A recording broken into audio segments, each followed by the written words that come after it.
workshop.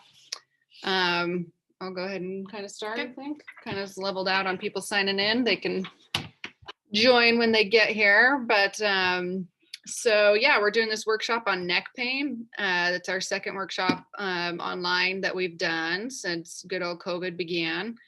We did one on running in the end of September. And we got kind of inspired by this one because Jen and I have seen quite a few patients in the last 2-3 months come in complaining of neck pain. And so we thought this would be a good topic to do for our second workshop. In December, we plan on doing one on lower back pain. So keep your eye out for that as well.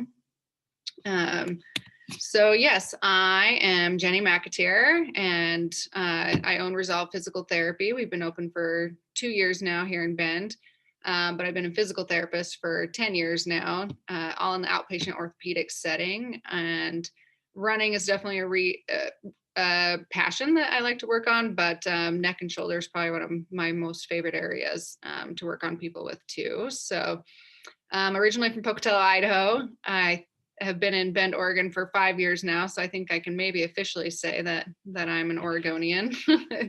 And then I'll let her introduce herself. I am Jen Vermo, so the other half of the Jen and Jenny dynamic duo we have here. I'm originally from Northwest Illinois, grew up in the Midwest, moved to Bend about a year ago. I call myself a Bendite. I love living in Oregon. So I have been in the PT profession for 16 years, 10 of which I was a PT assistant. And then the last 6 years I've been a PT. So much like Jenny, I have been mostly in the outpatient orthopedic setting as well. All right. So tonight, some of our objectives, which if you did sign up for this, we gave you a worksheet to download and print prior to. And the first page was kind of just to see if you would be maybe a good fit for this workshop. And then secondly, kind of just a good place to keep notes so that you don't miss too much while you're trying to write things down. You can still hear everything we have to say. So objectives kind of for this workshop are to go over some of the common causes of neck pain. And then we're going to go over ergonomics, some key stretches, key strengthening exercises, self myofascial release techniques, and even some kind of stress relief ideas. So beginning with the causes of neck pain. So really, neck pain is not usually caused by one thing. It's usually multifactorial. So lots of different things playing into it. So we're going to go over what we call intrinsic factors, extrinsic factors, and psychosocial factors. And here at Resolve, we take quite the integrated approach. So if we were to only address one part of your neck pain, we probably wouldn't solve the problem. And so most of the time when we talk to people, they've gotten here, they've had pain for a long time, and they say it just hasn't gotten better. I've tried this or I've tried that. But the biggest mistake is they haven't done an integrated approach. So addressing all parts of the problem to solve their neck pain. So again, first thing we're going to talk about is what we call intrinsic factors. So it's stuff that's actually happening inside your body. So we have a lot of hereditary factors. So people will come in, with rheumatoid arthritis has got a genetic component to it. Some people are more prone to having some more arthritis, more bone spurs, more degenerative changes. A lot of these words are actually interchangeable, but some people have only heard certain ones, and some people have heard others. So degenerative changes is, you've probably heard of degenerative disc disease.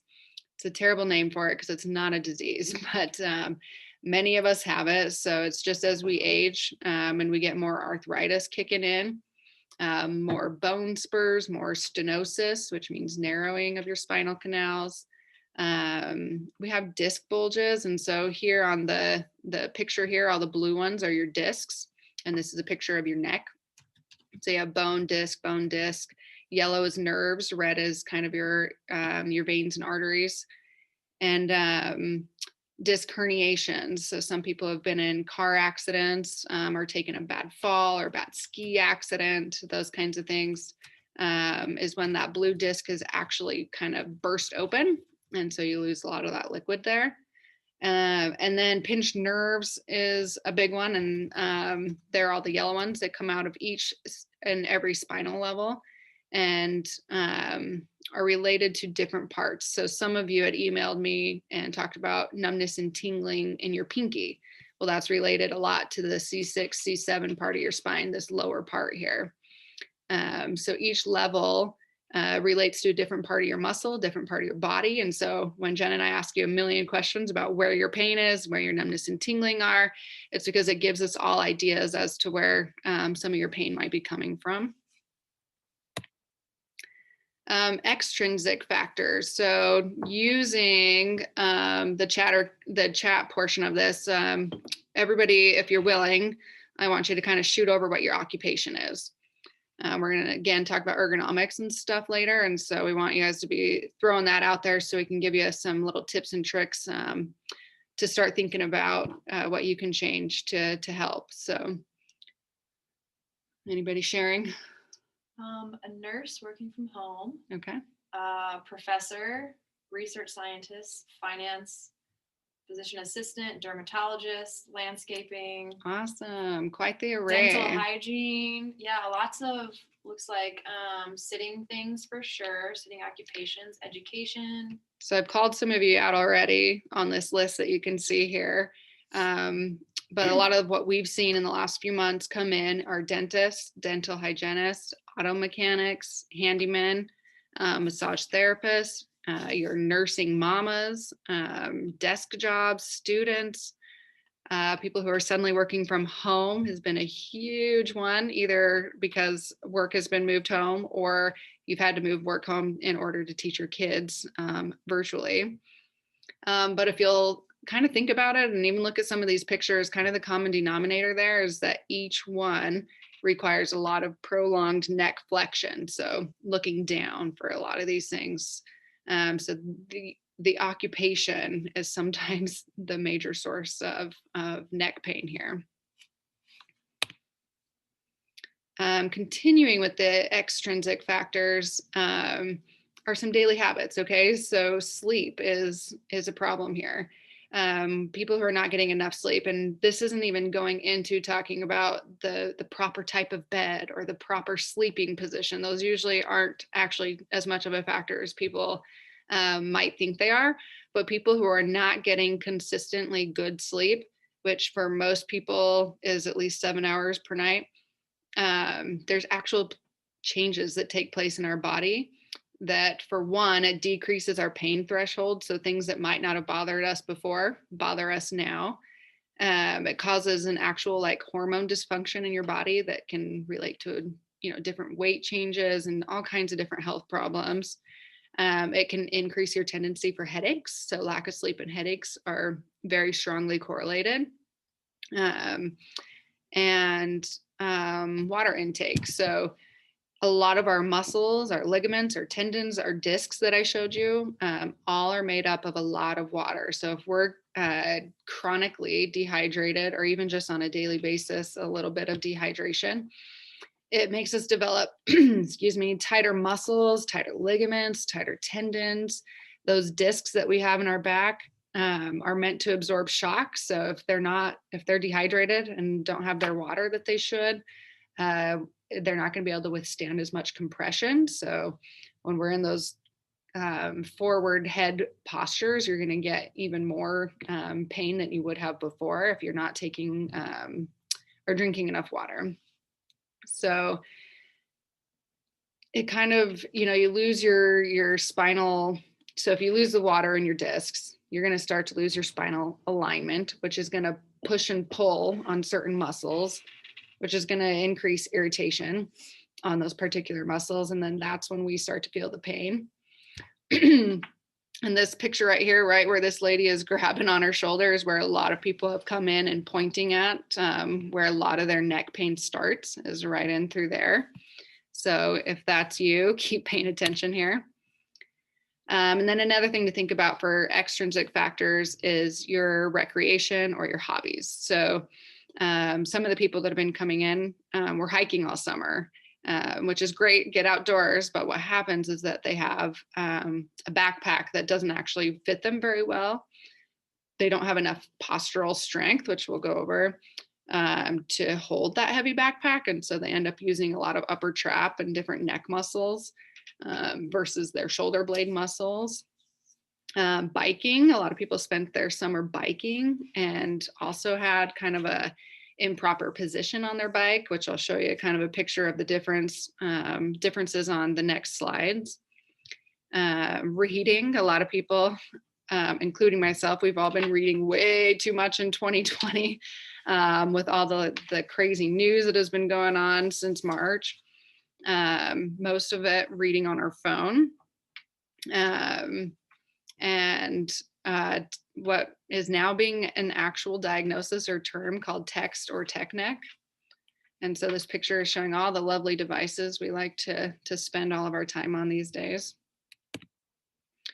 So this top picture kind of shows the difference between bad posture and good posture with biking, just to give you a visual of why biking can be something that causes neck pain. So you can see this curved spine on this gal on this bike in the first picture, which ends up making her have to just pinch this neck off so bad right here in order to look at the road ahead of her. And so then the second picture, she's got proper core engagement. She's got good spinal alignment, and you can actually see the back of her neck in this one, much better neck spinal alignment. Reading in bed is quite common for many of us. After we put our kids to bed or have just a moment of quiet, we all read in bed, but you can even see here, she's just slightly looking down, which over time is just going to end up putting too much stretch on the back of the neck and then too much tightening on the front of the neck there. And then last, for kind of some of the causes of neck pain to go over and consider, are the psychosocial factors. So stress being the big one here. So stress has been a big part of everybody's lives in 2020. And so when you're really high stress, you're multitasking, you have a lot of job demands, all those things add up, and you kind of inadvertently tense up all those muscles in your shoulders and then also in the back of your neck. And the more tense you are, the less blood flow you're getting, the more lactic acid buildup you're getting. And so then the more pain and irritation you're going to be getting. Mental health plays a huge issue. Chronic neck pain can be a cause of irritability, fatigue, depression, and that adds even more stress to your life, which adds to even more irritation to your neck. And it's just this super vicious circle for sure that adds to people's neck pain. Okay, I'm going to turn it over to Jen to discuss ergonomics. Okay, so ergonomics is basically just looking at the setup that you have for your desk. Now, the tricky part is a lot of people are working from home now, and you may not actually have a desk at home. So a lot of people are working from kitchen tables, maybe from the sofa, maybe even from the kitchen countertop. And so the thing to remember with ergonomics is it's, in a perfect world, everybody would have the perfect ergonomic setup, but in all reality, sometimes that's just not possible. But ideally, what you're looking for is to get the most ideal setup that's possible for you. So to start just in the sitting position itself. So when you're sitting, you don't want to be leaning forward. You want to try to be a little bit more upright. So your ears and your shoulders and hips are all in alignment. So when you look at it from the side, you just don't want to be bending forward. You want to make sure that your head is kind of stacked over your shoulders. It's kind of another way to think about that. And then when you're looking at the chair that you're sitting in, you want your hips and your knees to be kind of at a right angle or a 90-degree angle with your feet on the floor. That just helps you to sit upright a little bit more tall, which will actually help with the strain on your neck as well. And then the other big thing is to have your computer monitor directly in front of you. So you don't want to have it, off to the side where you're having to turn to look to one side. You don't want to have it down too low either. You basically want it so you're looking straight ahead. That way you can keep your chin nice and level and avoid kind of what Jenny already talked about with that prolonged flex position or looking down for too long. The other thing that we always like to talk about too is using a headset. I think a lot of people probably have gotten away from using headsets and are using speakerphone more often too. But anytime you're on the phone for a long period of time, you might be holding your phone with your shoulder, typing on the computer, taking notes, that type of thing. Anytime you're in a situation where you can avoid having your head bent to one side is ideal as well. So just kind of looking for a more optimal setup when you're sitting at your desk. And again, sometimes you do have to be a little bit creative, especially when you're at home. This is a really good diagram to look at from a standing position as well. So standing desks have become quite a bit more popular, which we actually absolutely love that. For one, it gets you out of the sitting position all day long. So it's better for you to be standing, to be upright as well. So there's a lot to look at on this diagram here. So this might be something that you want to come back to a little bit later. But if you're using a standing desk, all the things still apply in terms of having the monitor kind of directly centered in your line of sight, just so you're not tilting your head down for a prolonged period of time. You also don't want to be, sitting or standing with your monitor, really, really close to your face. You want to make sure that you do have a little bit of distance between yourself and your monitor, decreases the strain on the eyes as well as on the neck. In that position as well. So again, when you're standing, the same thing applies. You want your elbows to kind of be bent about a 90-degree angle. So that way your wrists are in line with your elbow. And again, going back to the same thing, using a headset, Bluetooth earpiece. I don't know if anybody even still uses those anymore. And also, speakerphone, whatever you have, just so you're not trying to hold your phone with your shoulder and your ear there too. The other big thing with standing is actually using a footstool, or just if you have something small that you can prop your foot up on. One thing that tends to happen when we stand for a long period of time is we tend to kick our hip out to one side or the other, which can actually throw off your ergonomics a little bit in that aspect. So even if you just have a little footstool, a small little step, a box, anything that you can prop your foot up on actually will kind of help you stay a little bit more upright. And that actually resonates all the way up into your neck as well. So again, there's kind of a lot going on in this diagram, so you may want to refer back to it, but standing desks have become very popular and we are fans of those as well too. So here are a few things that can help. So if you are working from home and you don't have a great setup, these are a few things that we recommend or we actually use in the clinic here that can just help you to have a little bit more of an ideal setup. So the picture on the far left is actually something that we have in our clinic that we use, and we actually love this piece of equipment.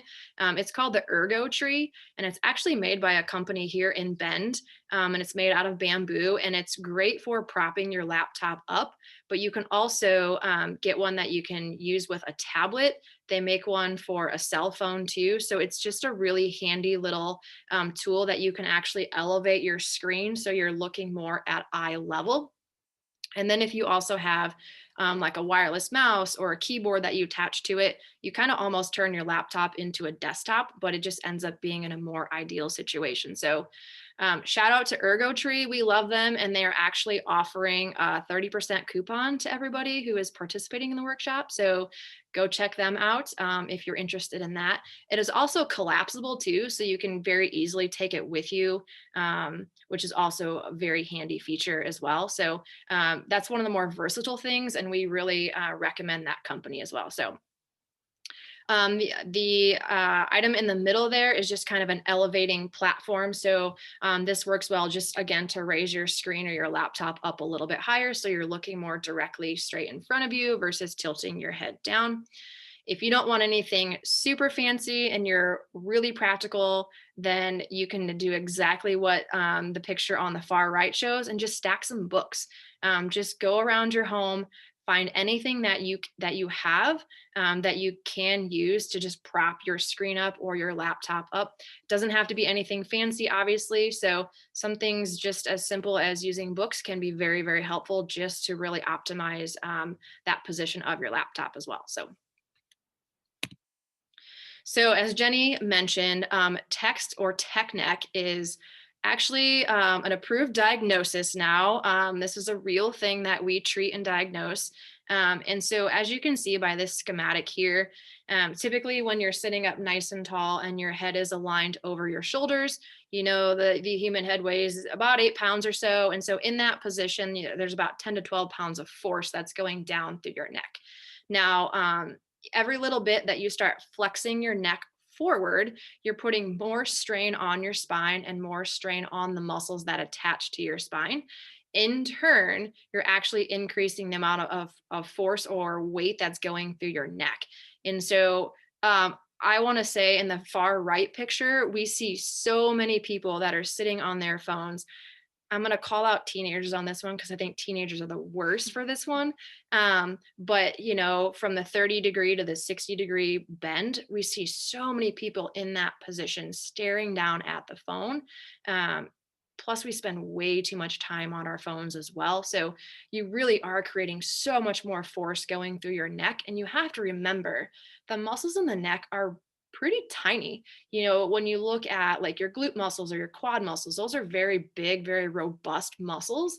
The muscles in the neck are so small. They're not designed to carry a lot of force and a lot of weight. So even just small little changes, you know, such as flexing that head forward ever so slightly, can resonate pretty significantly through the neck. So try to be like the person on the far left, try not to be like the person on the far right. So just try to catch yourself and be a little bit more aware of how you are spending time on your phone, and just trying to hold your phone up a little bit more, kind of like the same thing with the laptop screen. So you're more eye level instead of looking down all the time.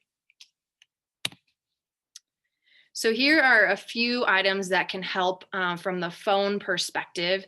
So on the far left, these are just kind of like some wedge pillows that you can buy. You don't even need anything that fancy.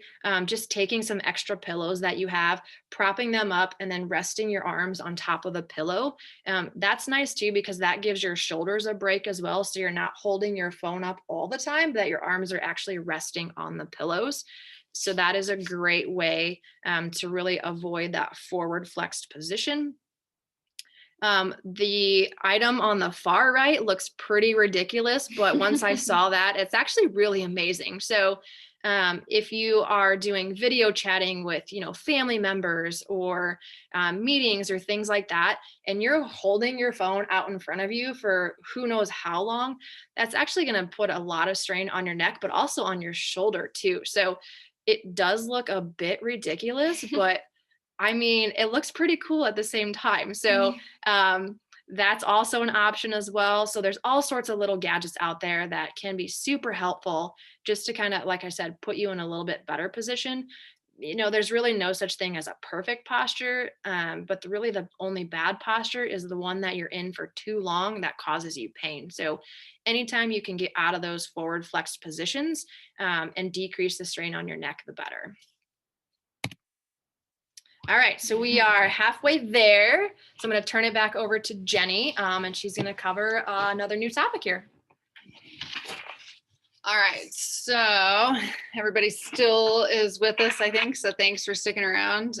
We do have an offer that we'd like to give if you stay till the end, as well as some giveaways that may or may not include massage. So hang around. Next thing, I know this is, again, a lot of people emailed me and reached out for the things that they were really looking forward to getting in this workshop. And so one of them was stretches. What stretches can I do to help relieve my neck pain? And so we came up with the ones that we give out most often. And the first one is a stretch for what is called your levator scapulae. So this diagrammed on here kind of shows where that muscle is. So right at the top of the spine, all the way down, and inserts in onto the top of your shoulder blade. And so this is when we get that kind of forward head posture, puts a lot of strain through that muscle. And it's the muscle that allows us to elevate our shoulder blade. It's the muscle that allows us to kind of tilt our head over to the side. And after hours, days, months of having poor posture, this muscle just becomes very weak and irritated and inflamed. It can atrophy, which actually means, shrink in size, and become very painful. What this little graphic also shows is if you have some trigger points or knots in this particular muscle, this red area is where you're going to feel pain. So if this relates to you at all, let us know in the chat, so we can give you even some more pointers after the workshop too, when we email you all. But if you're feeling some pain out into the back of your shoulder, all the way down behind the middle of your shoulder blade up into the neck, your levator could be one of your problems. And so one of the stretches that we give to kind of relieve some irritability to this area, I always tell people to smell their armpit so that they won't forget it. But basically it's just turning your head towards your armpit and then using your hand to gently pull down. Like Jen mentioned, these are really small muscles compared to a quad or a hamstring. So you want to be really gentle with them. You don't need to, and you don't want to pull very hard. We always say hold it for, 10 to 15 seconds in a pain-free range. It's not a no pain, no gain type situation. Jen and I, especially, I'll speak for just us as PTs, I guess, but really don't like that term. So pull gently, pull in a pain-free range, and make sure you're sitting up tall when you do it. Sitting in still that poor posture and then going through it isn't really going to help very much. Number 2, the upper trap. So the upper trap is a muscle that ends up working way over time when we don't have good shoulder muscles, we don't have good shoulder blade muscles. The upper trap is what kicks in for us, and it's what allows us to extend the neck. It allows us to pick stuff up. So some of you said you're a stay-at-home mom, so every time you're picking up the kid, if you're lifting tools to be your auto mechanic, upper trap is being used all the time. And so again, this lower graphic here kind of shows if you have some irritability in these muscles, these are the different areas that you're going to feel pain. So you can feel pain all the way up the neck, all the way behind your eye. So some people that come in with headaches and they say it's all right here behind the eye, we automatically go down and check for some trigger points down in the upper trap, being one of the main muscles there. It can go all the way across to the outside of your shoulder and then kind of diffusely down into between your shoulder blades again. So stretching this one, pretty simple, but sitting up again, nice and tall. Don't do any of these things in poor posture. Being gentle, and then just giving a slight pull, hold for 10 or 15 seconds, do on both sides, and try to do it without tilting your entire body. So people that are trying these that are tight, that are in pain, sometimes instead of just the head moving, we'll see their whole body kind of try to help them out with that. And so make sure you're sitting up tall and keeping your trunk upright and straight, no tilting there.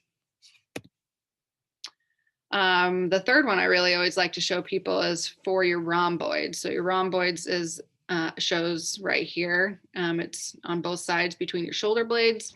It's probably one of the more poorly used muscles when it comes to having bad posture. And so when we're in that forward shoulders rounded shoulders posture, forward head posture, we're putting a constant stretch on those rhomboids. And so then when we do give it a break or we do it over time, they want to tighten, they want to get a bunch of lactic acid built up in them, and they want to become very irritated. And so this one, again, where these kind of X's are, if you feel a lot of pain right between your shoulder blades here, kind of in the mid-back area, this is probably a problem for you.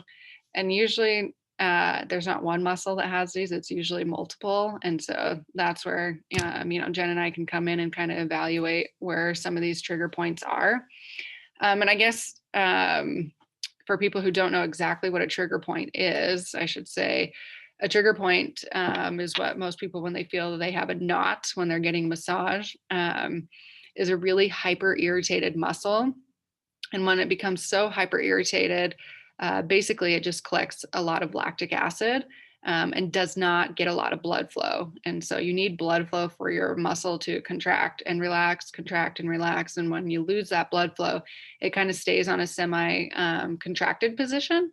And so over time, and collecting more lactic acid, it just becomes more irritable. So that's why massage therapists and physical therapists and the like, when we work on it, we put a lot of pressure on it, dig an elbow in there, whatever we need to do.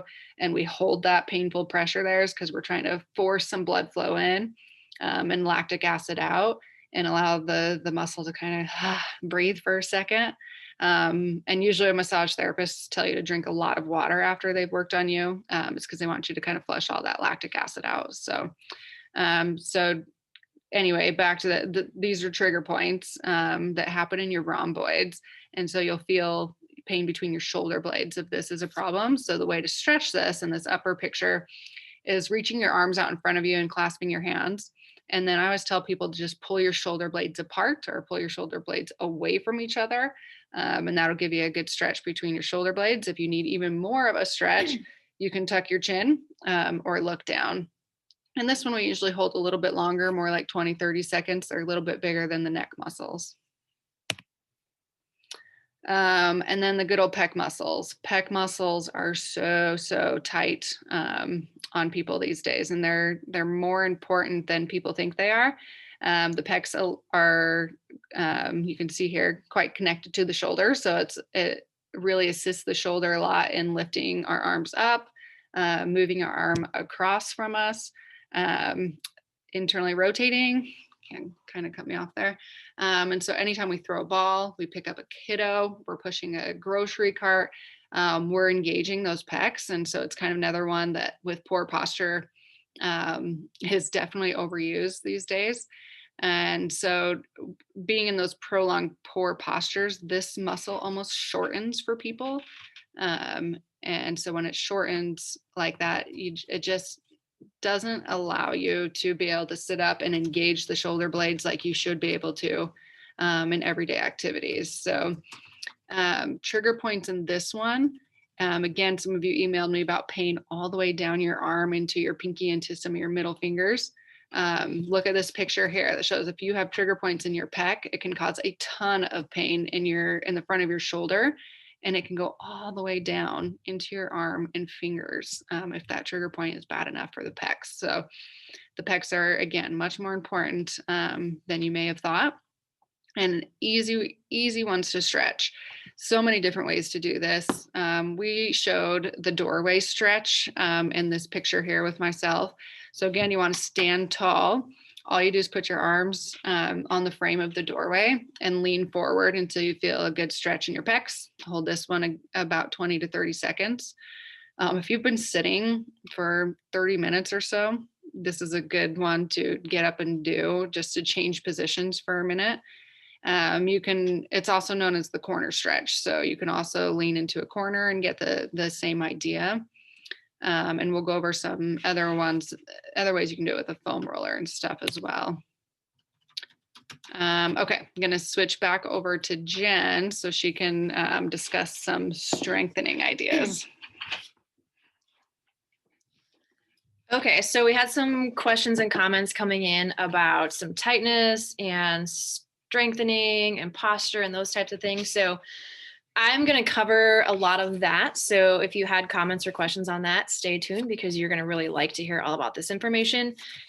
So again, one thing that we've really been talking a lot about is sort of that forward head position. So when we start to slouch forward, usually our shoulders come forward and our head goes forward with it. So when that happens, everything in the front gets stretched out, but everything in the back of your neck gets so tight. So basically with the chin tuck exercise, what you're trying to do is take your head from that forward position and basically just kind of pulling it back into that neutral position. So believe it or not, some people actually do kind of struggle with this because for some people, it's a motion that they are just not familiar with or they've forgotten how to do. So the one cue that we use for people is to act like you're making a double chin. So you're basically just trying to pull your chin straight back. So it's as if your chin stays nice and level. You don't want to look down when you do it, but you literally just pull your chin straight backwards. And you should feel a stretch almost in the back of your neck when you do it. And so the thing with the chin tuck, we see a lot of people who really try to overcorrect. This is not a big motion. You're not going to go through a huge range of motion when you do this one. It is a very, very subtle little movement that happens. So you're literally just taking that chin and kind of pulling straight backwards more than anything. So this is a great one to do. And honestly, what we tell people to do is if you're in a position where you're sitting a lot for work or you're at home, those types of things, even in the car, if you're driving for a long period of time, what I usually tell people to do is if you're driving, you come to a stoplight, just do like 10 chin tucks real fast, just to kind of get out of that forward position. Same thing if you're working at home, every 30 minutes or so, just kind of push back away from your computer screen, do a few of those chin tucks as well, just to kind of get out of that forward position and stretch everything in the back of the neck. The other one that we really love is doing a row. And so like Jenny was talking about with the rhomboid muscles, those tend to get very, very stretched out when we sit with our shoulders really far forward. So to counteract that, basically what you want to try to do is to strengthen the muscles in your upper back and in your shoulder blade. So the row is a great exercise to utilize for that. You don't need any fancy equipment. Even just a resistance band works fine. If you don't have a resistance band, you can actually just squeeze your shoulder blades together and you get a similar experience just without the resistance to it, but it's still great for pulling those shoulders backwards. Another great thing to do to kind of kick in your abdominal muscles as well for that overall core stability and posture is to kind of tighten your abdominals when you do it. And the cue that we use for people is to bring your shoulder blades back and down. So I like to tell people it's almost like you're trying to put your shoulder blade in your back pocket. And so a lot of times what happens is when people go to do a row, they'll kind of shrug their shoulders up as they row. So you want to pull your shoulders back and down, again, to counteract that natural tension that we tend to have when we're sitting in front of a computer for a long period of time. So just think, kind of pull your shoulder blades down towards your back pocket. But the row is a great one. Like I said, you don't necessarily need a resistance band, but it works really well for that. So this one is another great one that we like to use a resistance band for. So this one is external rotation of your shoulders. So you can kind of see with a picture of Jenny here, basically what you would want to do is with the resistance band in your hands, you have your elbows bent and your elbows stay tucked in right at your side. Typically we'll either have thumbs up or palms facing up towards the ceiling for this one.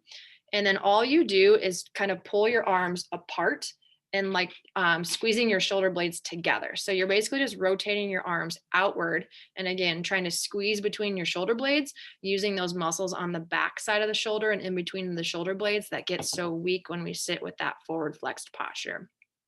Again, this is one that really works best with a resistance band. You can probably get away doing it without a band. It's not going to be quite as effective. But again, this one is to sort of bring those shoulders back and out of that forward position as well. And this is one of my personal favorite ones. I love giving my patient the wall slide too. So this one is, again, very easy. You don't need the resistance band, but the resistance band works great. You just need to find a wall. And basically what you do is you just put your forearms on the wall and your thumbs are going to be pointing out. And then all you do is you slide your arms straight up the wall. So you're going to be stretching your shoulders, but you're also going to be stretching into your upper back as well. So this is a great one to do because you can kind of lean into this stretch a little bit to get a little bit more of that upper back extension, which is kind of the opposite of that forward position, which is kind of what we're looking for. The resistance bands adds a little bit of extra oomph to it because you're actually going to pull your arms apart a little bit as you slide up. So you're really going to be engaging the backside of that shoulder, again, which is going to help to strengthen through the upper back and to kind of correct that forward position of the shoulder. Way harder than it looks. It is way, way harder than it looks. I think a lot of our patients are really surprised when we have them do this. And again, all these exercises, they're pretty simple to do at home. It doesn't take a lot of time. I think the bigger thing is to be consistent with it and just really be diligent about taking time throughout your day. And you don't even have to do all of these, every half an hour. Pick one or two to do.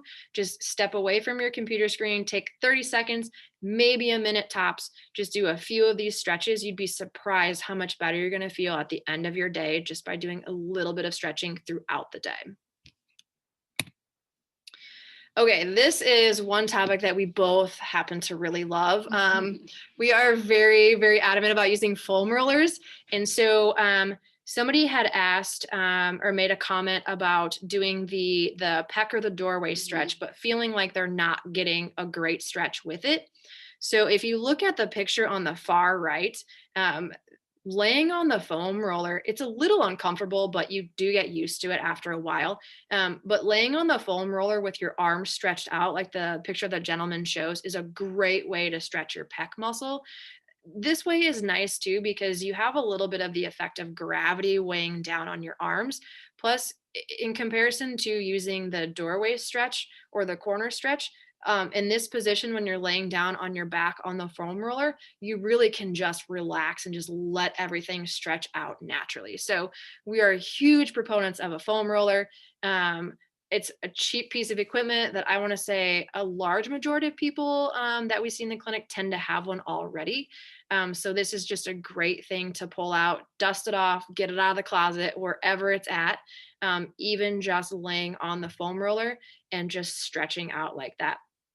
If you want to take that stretch to a little bit different level, again, same position as the gentleman on the far right. I like to have my patients do an exercise called a snow angel. So as kids, if you ever made snow angels with your arms and legs, don't do the legs portion of it, but just do the arm portion of it. And so you're going to be moving your shoulders and then also stretching your pec as well. And it really is just such a great, easy stretch. Sometimes even all you have to do is just lay on the foam roller for like 2 or 3 minutes and you'll feel so much better as well. A couple other ways you can use the foam roller. So if you go to the picture on the far left, you can see the lady is kind of positioned with her foam roller underneath her upper back a little bit. Most people are a little bit familiar with foam rolling, so you can roll up and down your spine a little bit as well. Sometimes what that will do is that'll get you to extend back over the foam roller, which can be good to counteract. It's basically the opposite of this position where you're kind of stretching back over the foam roll. That can be a little bit aggressive for some people, but it also is a great way to stretch through that thoracic spine or that upper back area as well. So you can, like, again, you can lay with the foam roller parallel to your spine or in a vertical position, or you can lay with it perpendicular or horizontal to you as well. Kind of just depends the effect that you're going for. And then in the middle picture there, you can see she's doing a little bit more of like the active foam rolling, where you would find sort of the tight spots that you have in your upper back, even into your lat area or kind of the backside of your shoulder, and just doing some active foam rolling. We do actually have some really great videos on our YouTube channel of us doing some foam rolling. So if you head on over to the YouTube channel, you can click in through and watch some of those videos that are a little bit more specific, and will give you a much better idea on doing some of the foam rolling and some of the postural exercises as well. The other thing that we recommend is having a cheap $3 lacrosse ball or a tennis ball. Tennis ball has a little bit more give to it, but these are wonderful for doing a little bit of self-massage. So I had a couple people commenting on complaining of the tightness kind of in that levator scap muscle that Jenny was talking about. The lacrosse ball is dynamite for working through that area. So the picture on the far left here, you can see that's actually me with the lacrosse ball kind of right into that rhomboid or levator area. Basically, all you do is you stand with your back to the wall, you stick the ball between your back and the wall, and you just roll back and forth until you find that sweet spot or that sore spot in there. And you can either kind of sustain a little bit of pressure through there, or you can kind of roll side to side or kind of squat up and down a little bit to massage through there. The picture in the middle there, she is using the lacrosse ball to kind of stretch and to kind of massage her pec area a little bit. And then the difference between the picture on the far right is that that lady is actually laying on the lacrosse ball. So there's no right or wrong with how you use it. The most important factor is when you're laying on the lacrosse ball, you're going to have your body weight going through it. So that can be a little bit too aggressive for some people. So if you are pretty sensitive through that mid-scap area, that levator area, or that rhomboid, you may want to use the ball against the wall so that way you can control the pressure a little bit more, because laying on the ball can be a little bit uncomfortable in some situations too. So again, we have some great videos on our YouTube channel, so feel free to go check those out. That will be a good reference for you as well. And then lastly, the Theracane, I think, is kind of a little bit obsolete. I don't think many people use this anymore. Some people still have it, but we've had people actually just use a regular cane that has the curved handle to it. It works great for getting into the upper trap, into that levator area, just to massage as well. But the big ticket item that everybody is talking about, I think we've had at least a half dozen people in the last week and a half talk about the Theragun. And so I actually used one for the first time over the weekend, and I have to say they're pretty amazing. So it's just a way to do a little bit more deep tissue massage. You can do a little bit more massage on yourself that way. It does get a little bit tricky when you're getting back into that levator area. It can be a little tricky to kind of work back through there. So the lacrosse ball might be easier in that aspect. But if you have somebody that can help you, the Theragun's pretty amazing. And so a lot of people are talking about it, and it is kind of a hot item, but it does work pretty well. So it's just a little bit more expensive compared to using like a lacrosse ball, a tennis ball, that type of thing too. So just a few options that we want to throw out there for you if you are looking to kind of work through that upper back area and not sure how to kind of work through some of those sore spots. Okay, so Jenny is going to talk about stress relief, which I think we all need a little bit more of this in 2020. So this should be a good topic for everyone. All right, we're getting close, but some people were asking for some good stress relief ideas. And of course, I guess maybe a little biased as PTs, the first one that comes up is exercise daily. And this can mean just a little short walk. We live in the beautiful, Bend, Oregon, or I know some of my Idahoan friends are here, and you have similar landscape that you can get out and do a quick walk, get some fresh air. Meditation has become a big one. There's all kinds of apps that you can get on your phone to help guide you through this. Sometimes it's just like hiding in the closet for 10 minutes counts as meditation from your children or something. And asking for help. And this is serious. There's sometimes, especially us mamas, I'll speak for that group of people, where we put a little bit too much on our shoulders and have a hard time asking for help. So tell your husband, put the kids to bed for one night, ask your kids to help with the laundry, or little things like that. Every little bit that you can take off your plate for, even just in the moment of the week or whatever that you have so much neck irritation going on. Every little bit helps. Massage, we're big believers in massage for sure. We use it on all of our patients. We have a handful of massage therapists that we recommend all the time.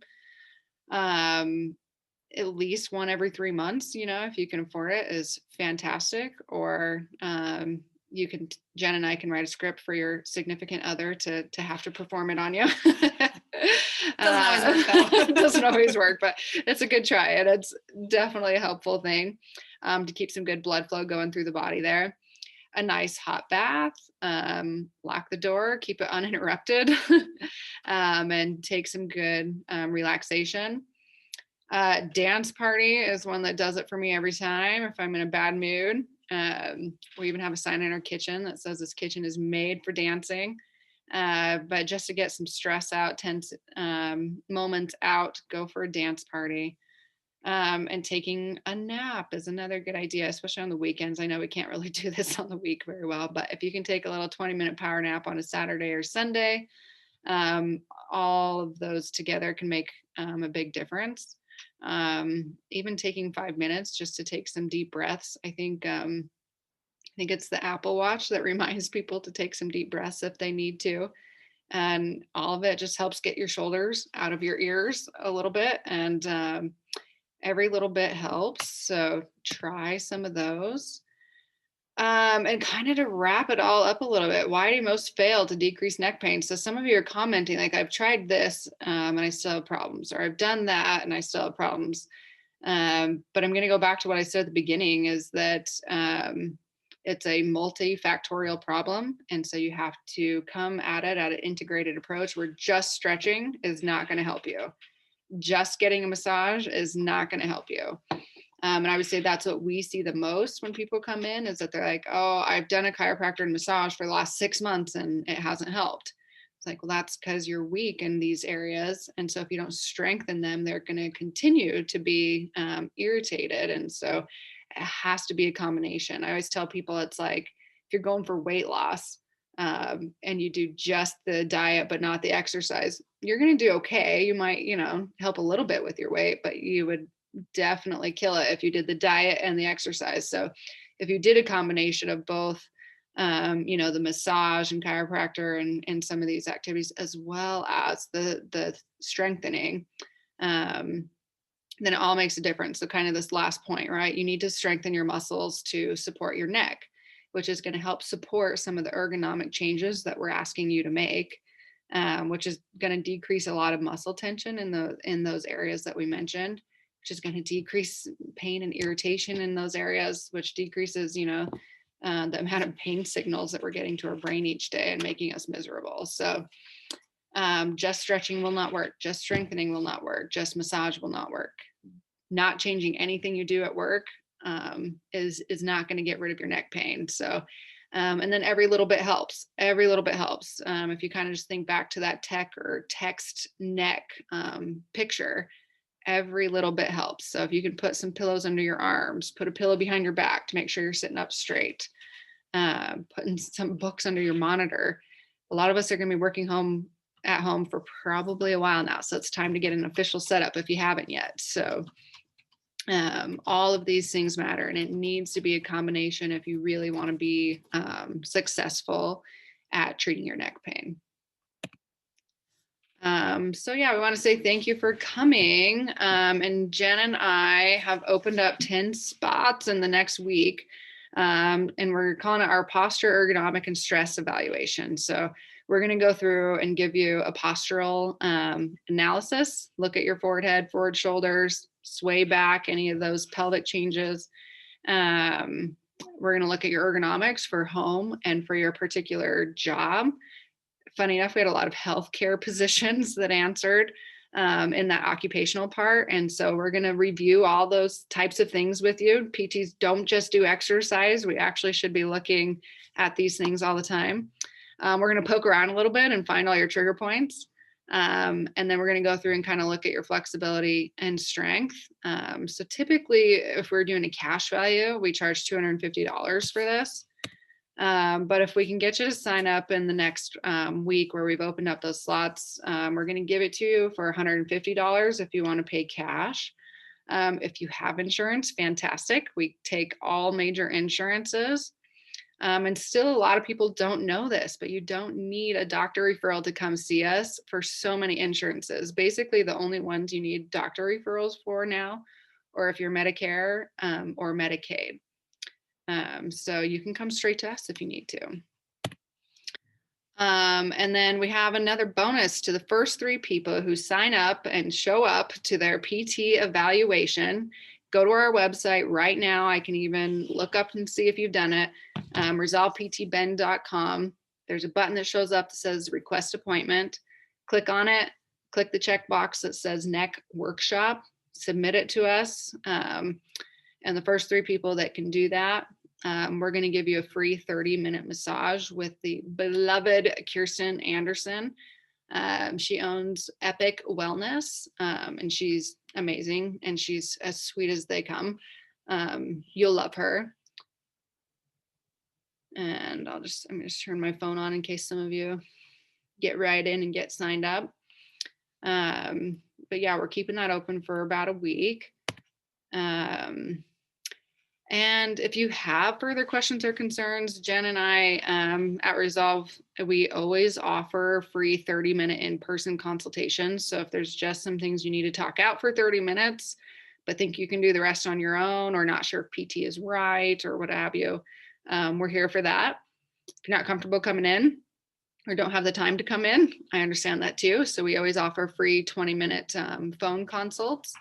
So here's our phone number, or you can click request appointment on the website and we can take care of you there. Or you can always email resolveptbend@gmail.com as well. And we'd be happy to set up a time to kind of go over some of those further questions and concerns.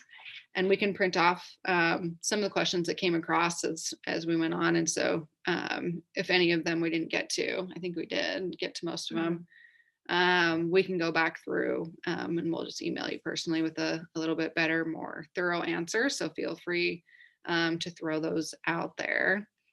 And any feedback you'd like to share. Again, it's only our second one we've ever done. So any feedback you'd like to share, email us as well. That would be awesome.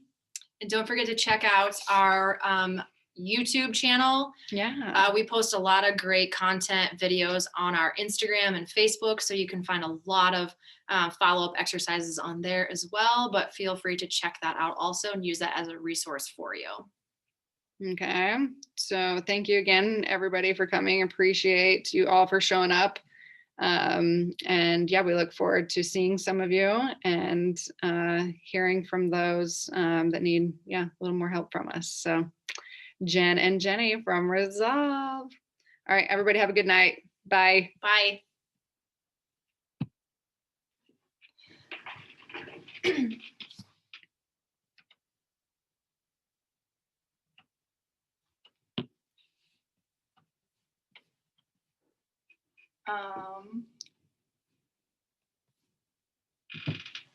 Are we done? And